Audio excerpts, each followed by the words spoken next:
Hi guys, কেমন আছো তোমরা সবাই? আমিও ভালো আছি। তো আজকে আমি দেখাতে চলেছি আমার নাইট স্কিন কেয়ার রুটিনটা।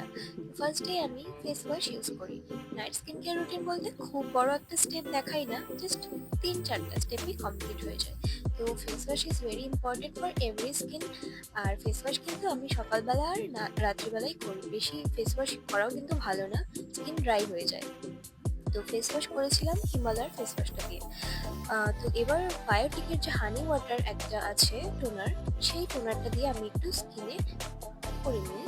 কারণ টোনার ইউজ করাটা আমার খুবই ভালো লাগে আর করাটা উচিত আমার মনে হয়। কারণ যে কোনো ফেস ওয়াশ করলে আমাদের স্কিন ডাল হয়ে যায়, রাফ হয়ে যায়, আর টোনারটা সেটা ব্যালেন্স করে ব্লিচটা।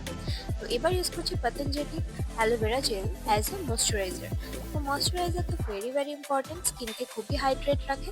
আর অ্যালোভেরা জেল তো জানোই কতটা ভালো, স্কিনের কখনো ইচিনেস হয় না। আবার অনেকের হয়, কারণ আমি দেখেছি অনেকের অ্যালোভেরা স্যুট করে না, but aloe vera suits me a lot. তো অ্যালোভেরা দিয়ে আমি আমার স্কিন কেয়ারটাকে কমপ্লিট করি। আর ঠোঁটে একটুখানি ভ্যাসলিন তো লাগাতেই হবে, নয়তো ঠোঁট ফেটে যাবে। তো মন ফাটলেও চলবে গাইস, ঠোঁট ফাটলে চলবে না। তো এই হচ্ছে আমার আজকের নাইট স্কিন কেয়ার রুটিন। কেমন লাগলো সবাই বলো। Thanks for watching. তো আজকের জন্য টাটা।